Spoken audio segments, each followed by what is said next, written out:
Welcome to the PAHCOM podcast. We are medical management radio for the solo provider and small group physician practice. PAHCOM is where medicine meets entrepreneurship. Now, here's your host, Terry Fletcher. Hello, everyone, and welcome to the PAHCOM podcast, Medical Management Radio. I am your host, Terry Fletcher. I'm a healthcare coding and reimbursement consultant, auditor, national speaker, and author. I am also a medical practice management consultant, training office managers and staff around the country on how to implement CDI, clinical documentation integrity policies, RCM, revenue cycle management policies, workflow processes, and social media marketing and targeting policies. This is our premier PAHCOM podcast episode. So I wanted to start with some introductions on what PAHCOM is, and it's PAHCOM.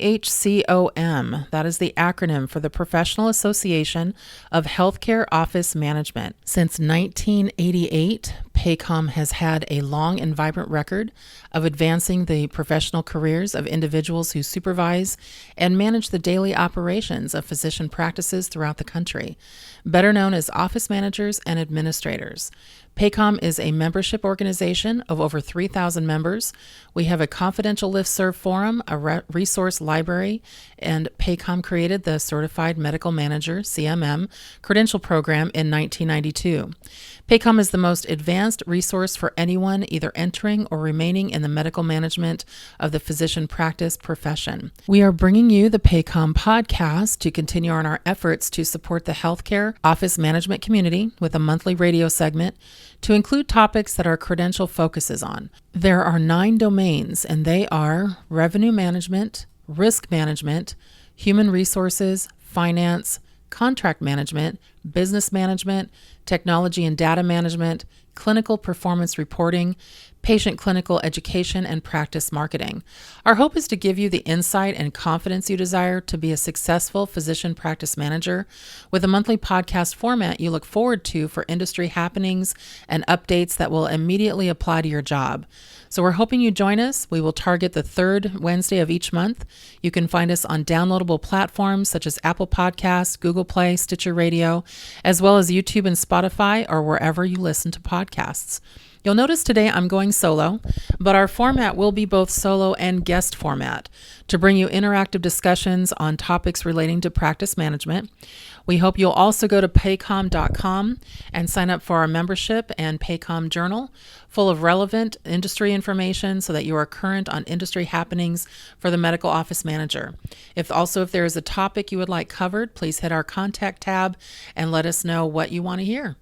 Our premiere episode today, I did want to briefly address a topic, so we're actually going to get the ball rolling right away, talking about staff training. Now, the reason I wanted to bring up this topic is that keeping your team trained and informed is pretty much at the forefront of being a successful office manager and making sure that your staff can be successful, because they are, just like our kids are a reflection of who we are. Your staff is a reflection of who you are as an office manager, as a practice manager.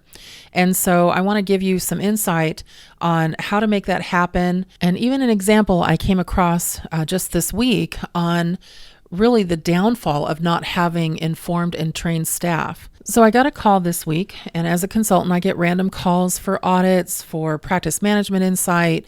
How can you come to our practice and make this happen? And as an office manager yourselves, you're probably saying we're constantly looking for, somebody that can really assist us in our processes and make them better or find lost revenue, etc. And so I had a hospital-based practice give me a call. And we have some, as you know, with ICD-10, some new diagnosis codes called Social Determinants of Health. SDOH is the acronym in ICD-10-CM. And they include things like poverty, homelessness, things like that for a patient. Now, they're not payable diagnoses, but they're secondary diagnoses that can contribute to an overall health profile on a patient. Well, this hospital system and this practice within a hospital, they basically wanted to benchmark and audit their staff to make sure that they were coding and capturing the codes, I should say, of the SDOH codes, because they wanted them fully implemented or integrated into their system.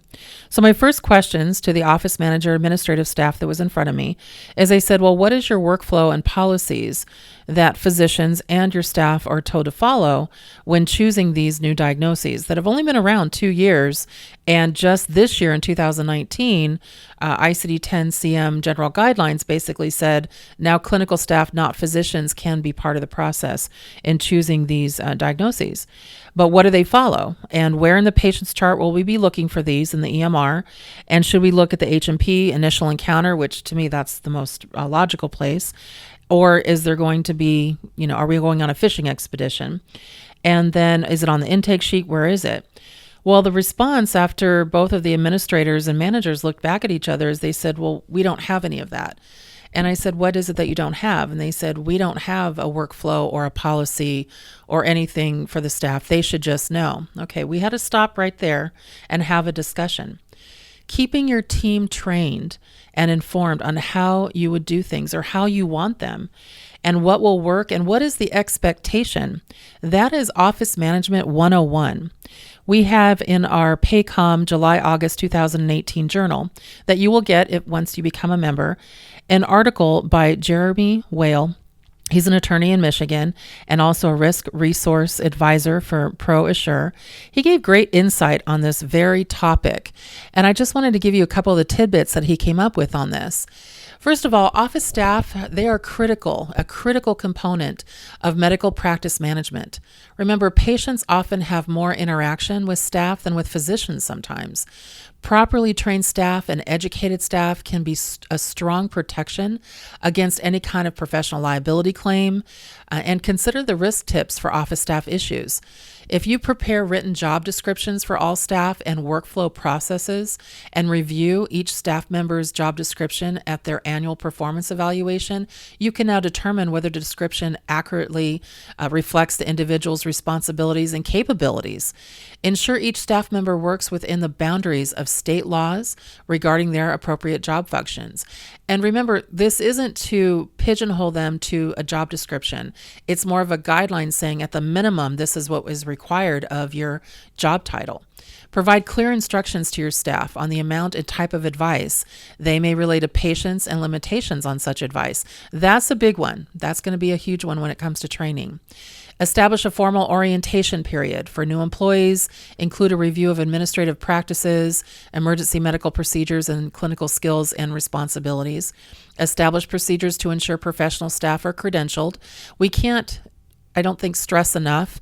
Everybody talks about credentialing your coders and credentialing your medical record advisors and staff and credentialing your IT staff.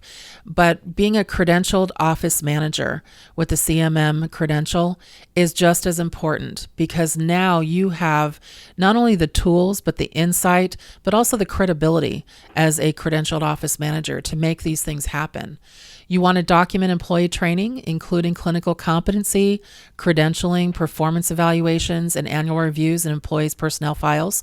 Conduct regular staff meetings with designed agendas. You don't want it to just be a complaint session where everybody's sitting down just to complain about the physicians or what somebody else isn't doing. It's more about staff meetings with agendas on how's the workflow going? What are the benchmarking things happening? You want to provide feedback to your staff, both positive and negative, hopefully more positive. But you also want to ensure tasks are delegated to staff with the appropriate education, training, and experience to perform the task. That brings me back to the practice that called me on the social determinants of health capture diagnoses. Were the staff that were asked to do this or expected to do this, are they even clinicians? They were not. They were basically coders. And not to diminish what a coder is, but you're asking them to come up with a clinical profile on a patient that maybe they didn't have the experience or the training or even the credentials to do that. Regularly audit your staff performance guidelines to ensure they are in line with current best practices in the industry. Update your staff on any changes to your guidelines as soon as possible and document their compliance with these new rules. And when we talk about doing that, we also include the physicians in that information. A lot of times the physicians are not aware that they also need to be, I hate to call it policed, but they also need to be monitored, trained, informed, and sign off on any changes and agree to those policy changes. As an office manager, you have a very large task ahead of you, making sure that all the pieces of your practice, all of the side pieces, the coders, the billers, the physicians, the back office staff, the front office staff, and then you're dealing with accounting staff and human resources. Check out those 9 domains from the credential and realize that your job is really facilitating workflows and processes so that you can have performance levels that are what you want to see, that are benchmarked at the 95th percentile. You want to be the practice that when somebody says the phrase best practices, that they mean yours, that they're referring to what you do in your practice. That's our goal here with the PAHCOM podcast. We want you to love what you do, share what you love. PAHCOM shares knowledge. That's really going to be our catchphrase as we move forward. We want to give you the resources to make a difference for your practice, your patients, and your career. And hopefully you will find not only joining PAHCOM, but also being part of the PAHCOM podcast, Medical Management Radio. We'll give you that monthly boost where you can listen into us on your way to work or on your way home. And it'll just give you some insight that maybe you didn't have a chance to read an article or look something up, and we have a topic that you're excited about for that month. And we may come back and do some things a little bit more frequently, but for right now, we're going to stick at once a month. But we really appreciate you joining us today for our premiere episode. So everyone, make it a great day and a great week. And thank you for listening to the PAHCOM podcast, Medical Management Radio. Tune in for new shows the third Wednesday of each month. Thank you for joining us. PAHCOM is the Professional Association of Healthcare Office Management and home of the nationally accredited Certified Medical Manager. Professional credentials matter. Learn more at pahcom.com. That's PAHCOM.com.